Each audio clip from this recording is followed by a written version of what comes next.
ಈಗ ನಿಮಗೆ ಮುಂಚೆ ಏನು ಕೊಡ್ತಿದ್ರು ಅದು 10 ಪಟ್ಟು ಕೊಟ್ಟಿದೆ ಎಥೆನಾಲ್. ನೀವೆಷ್ಟು ಕೊಟ್ಟಿದ್ರಿ? ನೀವು ಮುಂಚೆ ಎಷ್ಟು ಕೊಟ್ಟಿದ್ರಿ? ಅದು 10 ಪಟ್ಟು ಕೊಡ್ತಾ ಇದೆ. 10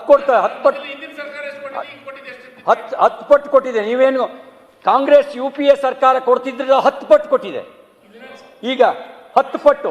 I stand by your words.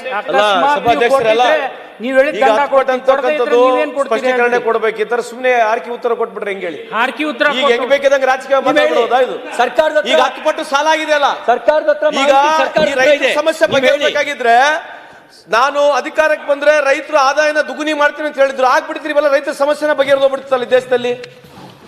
ಈ ನಾನು ಅಧಿಕಾರಕ್ಕೆ ಬಂದ ತಕ್ಷಣ ರೈತರು ಆದಾಯನ ದುಗುನಿ ಮಾಡ್ತೀನಿ ಅಂತ ಹೇಳಿದ್ರು, ಆಗ್ಬಿಟ್ಟಿದ್ರೆ ಮುಗ್ದೇ ಬಿಡೋದಲ್ಲ ಅದು. ಮುಂದೆ ಇಲ್ಲಿ ಬನ್ನಿ. ಸನ್ಮಾನ್ ಯೋಜನೆ ಯಾಕೆ ಜಾರಿಗೆ ತರ್ತಿದ್ರೆ? ಆದಾಯ ದುಗುಣಿ ಆದ್ರೆ ತಾವ್ ಹೇಳಿರ್ತಕ್ಕಂಥದ್ದು ಒಪ್ಪೋಣ. ಈಗ ಮೋದಿ ಸಾಹೇಬ್ರ ಅಧಿಕಾರಕ್ಕೆ ಬರೋಕ್ಕಿಂತ ಮುಂಚೆ ಹೇಳಿದ್ರು, ನಾನು ಅಧಿಕಾರಕ್ಕೆ ಬಂದ್ರೆ ಇಡೀ ಭಾರತ ದೇಶದ ರೈತರು ಆದಾಯನ ದುಗುನಿ ಮಾಡ್ತೀವಿ ಅಂತ ಹೇಳಿದ್ರು. ಅದಾಗ್ಬಿಟ್ಟಿದ್ರೆ ಮುಗ್ದೇ ಬಿಡೋದಿಲ್ಲ, ಸಮಸ್ಯೆನೇ ಇರ್ತಿರ್ಲಿಲ್ಲ ನಮಗಿಲ್ಲಿ. ಈ ಸಮಸ್ಯೆನ ಬಗೆಹರಿದೋಗ್ಬಿಡೋದಲ್ಲ. ಈ ದೇಶ ಸಾಲ ಬಗ್ಗೆ ಎಲ್ಲ ಮಾತಾಡ್ಬೇಕಲ್ಲ. ರವಿ ಅವ್ರು ಎಷ್ಟು ಪಟ್ಟು ಸಾಲ ಆಗಿದೆ? ಈಗ ಯಾವ್ದು ಬೇಕಾದ ಅನುಕೂಲವಾಗಿ ಮಾತಾಡ್ಬಿಟ್ರೆ ಹೆಂಗಿದು? ಯಾವ್ದಾರ ಒಂದು ಸಬ್ಜೆಕ್ಟ್ ಇದ್ರೆ ಸಬ್ಜೆಕ್ಟ್ ಬೇಕಾದ್ರೆ ಮಾತಾಡ್ಲಿ. ಈಗ ಸರ್ಕಾರ ಉತ್ತರ ಕೊಡ್ಬೇಕಾದ್ರೆ ನೀವು ಉತ್ತರ ಅಲ್ಲ, ಉತ್ತರ ಕೊಡೋಣ. ಬಟ್ ನೀವು ಏನ್ ಬೇಕಾದ್ರೆ ಹೇಳ್ಬಿಟ್ರೆ ಹೆಂಗ್ ಉತ್ತರ ಕೊಡ್ಬೇಕು? ಸರ್ಕಾರ ಉತ್ತರ ಕೊಡಕ್ಕಲ್ಲ, ಉತ್ತರ ಕೊಡ್ಬೇಕಂತಂದ್ರೆ ನೀವು ಯಾವಾಗ ಉತ್ತರ? ಇವತ್ತು ನೇಪಾಳ ದೇಶ 100 ರೂಪಾಯಿ ನೋಟ್ನಲ್ಲಿ ಕಾಲಪಾನಿ ತಗೊಂಡ್ಬಿಟ್ಟಿದೆ. ಚೈನಾ ಅರುಣಾಚಲ ತಗೊಂಡ್ಬಿಟ್ಟಿದ್ದ ಮಾತಾಡೋಣ. ಈಗ ಕೇಂದ್ರ ಏನು ಬಜೆಟ್ ನಲ್ಲಿ ಘೋಷಣೆ ಮಾಡಿತ್ತು ಅಥವಾ ಪ್ರಣಾಳಿಕೆಯಲ್ಲಿ ಘೋಷಣೆ ಮಾಡಿತ್ತು, ಅದನ್ನ ಪ್ರಶ್ನೆ ಕೇಳೋದಕ್ಕೆ ನಿಮ್ಮ ಸಂಸದರು ಬಾಯಿಗೆ ಬೀಗ ಹಾಕೊಂಡಿದಾರ, ಕಡುಬಿಟ್ಕೊಂಡಿದಾರ. ನಾವು ನಿಮ್ ಪ್ರಣಾಳಿಕೆ ಪ್ರಶ್ನೆ ಮಾಡ್ತಾ ಇದೀವಿ. ನೀವು ಮಾತಾಡ್ರಿ,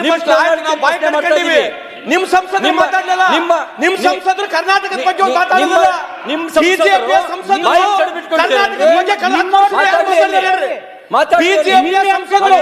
ಕರ್ನಾಟಕದಲ್ಲಿರ್ತಕ್ಕಂಥ ಬಿಜೆಪಿ ಸಂಸದರು 11 ವರ್ಷದಲ್ಲಿ ಯಾರೇನ್ ಮಾತಾಡಿದಾರೆ ಹೇಳಿ ನೋಡೋಣ. ಮಾನ್ಯ ಸುಮ್ಮನೆ ಬಾಯಿ ಕಟ್ಟಿದಾರೆ ಅಂತಂದ್ರೆ ಏನ್ ಅರ್ಥ?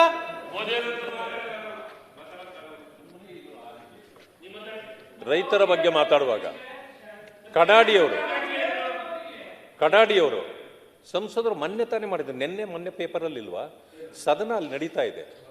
ಅದಕ್ಕೆ ಬೆಲೆ ನಿಗದಿಗಳನ್ನು ಮಾಡ್ರಿ, ಬೆಲೆ ಹೆಚ್ಚು ಮಾಡ್ರಿ, ರೈತರ ಸಮಸ್ಯೆಗಳನ್ನ ಪರಿಹಾರ ಮಾಡಿಲ್ವಾ ಅಂದ್ರೆ ನೀವು ಓದ್ಲಿಲ್ಲ ಅಂದ್ರೆ ಆಯಾ ಸಂದರ್ಭದಲ್ಲಿ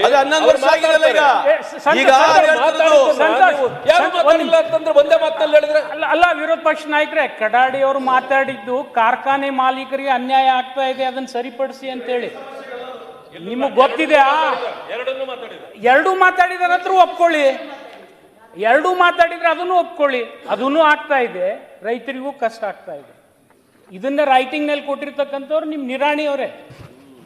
ಈಗ ಸಭಾಪತಿಗಳೇ, ನೀರಾವರಿ ಯೋಜನೆಗೆ ಒಂದು ಕಾಲಮಿತಿ ನಿಗದಿ ಮಾಡದೇ ಇತ್ತು.